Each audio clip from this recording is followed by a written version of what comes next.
This Bellator 192 interview with insane Georgi Karakhanyan was recorded on January 9th, 2018.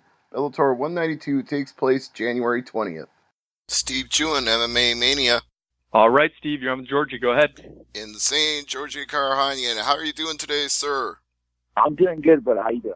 I'm doing excellent. I'm really excited because you've got a big fight coming up at Bellator 192 with Henry Corrales, but I want to backtrack a little before we get into that because you and I haven't spoke since Bellator 160. At the time, you were at a bit of a crossroads. You were looking to get back on track after losing 3 of your last 4. Now, as we speak before Bellator 192, you've won 3 out of your last 4. So how's the feeling for you right now with your progress?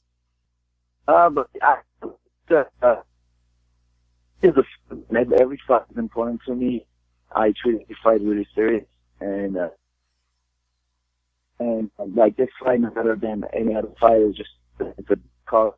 It's fighting in the Paramount Network. So I'm really happy that such a great card, with such a cool fighters. Well, you always seem to end up on the big cards, so it's no surprise you're on this Bellator 192 with Liam and McDonald, but it's a big fight for you as well because this win would be 4 out of your last 5, and you'd be in that contender seat again, or at least I imagine that's what you think. You can tell me. Personally, I feel like I could. I mean, it depends on Henry. If I win aggressively, then this is my last fight with Bellator, my last fight in the contract, and I haven't heard any news about any negotiating or anything. So I'm going to put on a good fight and see what happens with that. Well, if this is your last fight on your contract, I have to ask the question then. Are you looking to re-up? I know you said they hadn't called you, but do you want to stay with Bellator? I'm gonna let all that to my management. I have certain things that I forget, and all is gonna be on the. I'm a fighter. I'm just focused on fight, and I'm just gonna put all the on my management and see what we could get. But I do have some stuff left, in Bellator that I'll fight people and stuff. So that's the back of my head. But as of now, I got Henry Corrales, and I'm just really hard. And, all my focus on just fun. Well, that's one thing I was thinking about was that 2015 title fight you were supposed to have that you never got. And it's just good timing if you did stay with Bellator because Patricio was the champion back then. He lost the title. Now he has it back again. Now you're heading in his direction again. So it seems like that could finally converge in 2017. Yeah, man. I mean, there's a big fight ahead of me. I have Bacho. We also have Emmanuel Sanchez. So, you gotta respect her. That's true. They're gonna get their chance.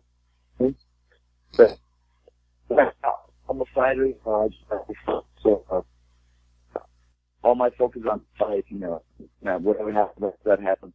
What do you think of Henry Corrales as your next opponent? He's coming in on 2 straight wins, a KO, and a decision. How do you rate him as a fighter? I was a fighter, good round fighter. Fight was a card with me, baby, and also when and I kind of knew if we both win, we're gonna finally face each other. But I was just touched about me. I haven't heard any stuff, so he's a well fighter. He's dangerous. He's supposed to, and I like that because I like standing, and even though jiu-jitsu, my fight, I like to keep it standing, and it'll be good work. How do you feel the size matches up? I think our are pretty much the same. I really rich advantage over me. My reach is not strong, so I think everything else was pretty good. This fight being in California and you having your base in California, what's the feeling like for going to the Forum in Inglewood for this fight? It's great, man. I mean, I fought there last year, and the Forum is a very historic place, and it's a good feeling, you know, that it's only like about an hour and a half away from me. So, you know, as long as we're fighting, as long as I have a date, that's all that matters to me. It doesn't matter where it's at. So, I mean, it's cool, it's close by, but like those things don't matter to me. I just focus on the fight. That's true, but at the same time, people who know you from your gym, people that are friends and family with you, they can make the trip much more easily than if they had to go across the country. Yeah, you know, I got some, you know, Bellator give me the code, so all my fans and all my friends that asked me about the tickets, they could either get them from Millennia or they come get them online. So, you know, I'm going to have a lot of family members and a lot of friends over there for sure. Absolutely. They'll be going insane for insane Georgi Karakhanyan. But also, on this card, the main event, Douglas Lima and Rory McDonald. What do you think about sharing the card with them, and how do you think that fight's going to go? Oh, man, sure. I fought with Douglas Lima once in Israel, I think. Yeah, we fought in Israel. But as far as the matchup between Douglas Lima and Rory, it's going to be good. I feel like Rory's going to try to eventually take Douglas down, and I think it's one of Douglas's weaknesses. But Douglas has a very good, he's a very good defensive fighter, and everything he throws fucking hard. His kicks, his punches. And with this one, I'm going to go with Douglas. You know, Douglas is going to chop his legs and beat him by decision. Well, I think it's going to be a very close fight either way. I definitely think Rory will be his biggest test to date, but he's come through with some big tests before. He did really well with Lorenz Larkin, and of course you mentioned the fight in Israel, and he won the title back there. So he's looking like a strong champion, but Rory looks like a strong challenger. And then we got the Chael Sonnen and Rampage fight on this card, headlining, you know, the same card you're on here with Henry Corrales. So what do you make of Chael and Rampage fighting in the heavyweight Grand Prix?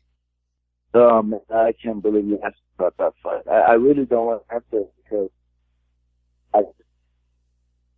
you know, they're both on the way out. They're just fighting for the money. They couldn't save money. So that's what it's happening to me, you know. And I would say the referee wins this fight. I don't know.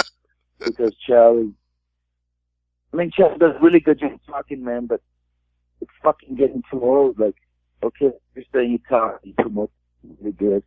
I mean, I understand that. But, you know, you gotta fucking back it up. And I'm tired of this shit. And I know I'm saying that, and I'll be the only one to say this. And yeah, there's a good job, but didn't back it up. So I really care about that. You're certainly not wrong. They both do a lot of trash talking. They're both pretty far on in their career at this point. So I think I can also say, in fairness, whoever wins this fight probably doesn't win the heavyweight Grand Prix as a whole. Damn, they don't even get close to winning that. I say one person that I thought I had the opportunity of a grand bidder came to ball. Those are the names that come to hand. And then I also signed Mia. I mean, they signed a commentator. You know, this guy before he walks out, he throws. I mean, I think he doesn't commentate our fight because I have zero respect for that thing. Well, that says it all then. So I'll just move on from that. Let's talk about Aaron Pico and Shane Crookton, because that's in the same division as you, and Aaron Pico has been tagged with that blue chip status, but he's had a little bit of a rough road. He lost his first, and then he came back to win his second. What do you think of Aaron Pico in your division? Oh, Aaron Pico is a great fighter. You know, I trained with him several times, and he's a great kid, man. Worked really hard. He has a bright future. He's for sure going to be a champion one day. That's guaranteed. And the matchup between him and Shane, I think he's not going to last maybe even a minute or 2 minutes, because Pico has a great boxing. He has a good wrestling background, and he's at a different level. I mean, I understand he's 1-1 right now, but I mean, the kid is a great fighter, and I think nothing but the best is going to happen for him. But I do think people might be sleeping on Shane just a little bit because he's a 10th planet jiu-jitsu guy, and I know from experience those guys are really good. Those guys and gals are really good at submissions. Yeah, I agree, but I feel like stylistically, this is really bad matchup for Shane. I mean, I know Shane from back in the World Series of Fighting days, but I still will put my money on Aaron, and I think Aaron will come out victorious. Back to your fight with Henry Corrales. Since the Daniel Pineda fight, what have you worked on the most, or has it just been overall improvement in everything since then? Pineda fight, I didn't take no time off. I just went to the gym and generally worked on just getting better. I'll be honest, I wasn't happy. I'm not happy with my performance for the past year and a half. So I had to switch up a lot of things and just work, just get better. And I still have a lot of holes to work on, and just learn, man. Just learn as much as I can, because if I stop learning, then there's no point fighting. So that's what I did. I just went back in the gym and just worked really hard. Now, when you say you're unhappy with some of your performance over the last year and a half, is that in part because of the Sanchez loss, or is that because the Pineda fight was stopped by the doctor? Okay, let's talk about the Pineda fight. I know and the fight was over there. If I would have elbowed from the bottom, I would have cut him open. He would have asked me this question. So, even though they're taking me down, we still had my rounds, and I was still connecting, and I was talking to Pineda, and I was telling him that sooner or later, I'm going to knock you out, or something's going to happen, buddy. And we were actually having a conversation, and I looked at the upkick, and I do a lot of kicks. If you look back in my lot of I mean, I use anything. If someone throws a knife, and I grab the knife, fucking stab the knife on him. So I'm trying to do anything to stop my opponent. But I feel like I learned how to take everyone was like, oh man, he was taking me down. But I mean, people don't take into consideration that's what's wrong. But it is what it is. And I wasn't happy with my performance with Sanchez.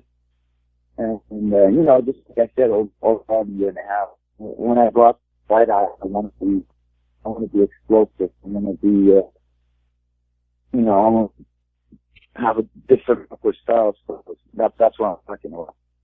And with the Pineda fight, a win is a win, like you said. If he threw a knife, you'd throw a knife right back. And as for the Sanchez fight, it's not like he got a convincing or a knockout win. He got a majority decision. So as far as I'm concerned in that fight with you, he squeaked by.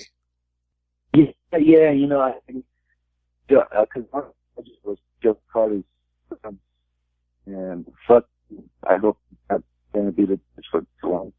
But I don't know. I feel like Toronto had his back.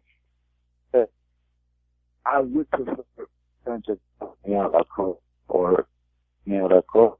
And I feel like, yeah, it's, they beat me fair, but it is that, like, it was one of those decisions that I just felt, it's like, so I was frustrated, but, he don't have to beat Galvado, he beat Strauss, and, he deserves a title, so good for him.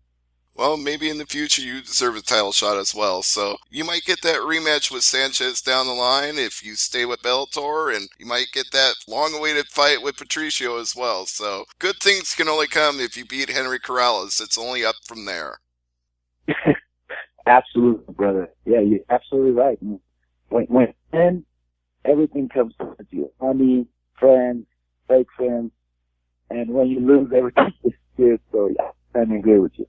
I'll give you this chance to go ahead and plug teammates and sponsors and anything else you like.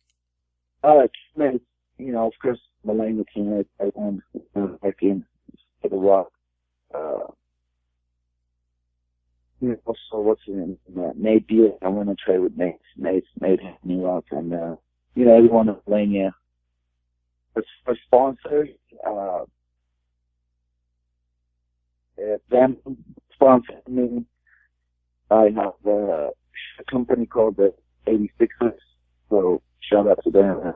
Of course, for interviewing me. Don't miss Bellator 192, January 20th on the Paramount Network, formerly Spike TV. You'll see a lot of incredible fights, and one of them will be Georgi Karakhanyan and Henry Corrales. Georgi, thank you for the time. Thank you, man.